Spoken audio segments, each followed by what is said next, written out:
কবর পাকা করা জায়েজ নাই, তবে 3 শ্রেণীর মানুষের কবর পাকা করা জায়েজ। কওমি অঙ্গনের আলেম ভাইরা, আমি জানি আপনারা আমার কথা শুনছেন, কারণ আলাউদ্দিন জিহাদি যে এলাকা যায় কোনো কওমি আলেম ঘুমায় না। এটা শত্রুতা ভাবাপন্ন হয়ে নয়, মহব্বতে অনেকে শুনে। আমি এই পর্যন্ত যত জায়গায় কওমি মাদ্রাসা অথবা কওমি মাদ্রাসার পাশে মসজিদে যত জায়গায় নামাজ পড়তে গেছি, কওমি আলেম ভাইরা আমার যথেষ্ট মহব্বত করেছে। আমি গেছি নামাজ পড়তে, তারা দৌড়া এসে মোয়ানাকা আদর করে, মুসাফা, নাস্তা সহ অনেক আদর আপ্যায়ন করেছে। আমি হিংসা করে বা হিংসাত্মক মনোভাব নিয়ে বলছি না। কওমি আলেম ভাইরা, আপনারা হানাফি মাযহাব মানেন, আমরাও হানাফি মাযহাব মানি। হানাফি মাযহাব আপনারাও মানেন, আমরাও হানাফি মাযহাব মানি। বাংলাদেশে যত কওমি মাদ্রাসা আছে সবাই হানাফি মাযহাবের অনুসারী। আপনাদেরকে বলছি, হানাফি মাযহাবের 3টা কিতাবের নাম বলি, যে কোনো একটা ঘরে থাকলে খুলেন আজকে। 1 নম্বরে ফতোয়ায়ে শামি, ফতোয়ায়ে শামি। 2 নম্বরে দুররুল মুখতার। 3 নম্বরে হাসিয়াতুত তাহতাবি আলা মারাকিল ফালাহ। 3টা কিতাবের নাম বললাম, যে কোনো একটা থাকলে খোলেন আজকে।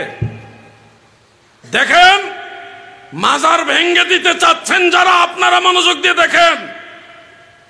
সাধারণ মুসলমানদের কবর পাকা করা জায়েজ নাই, কিন্তু 3 শ্রেণীর মানুষের কবর পাকা করা জায়েজ।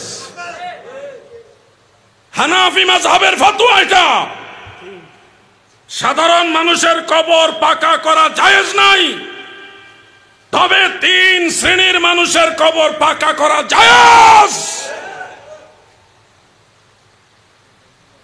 3 শ্রেণী কারা?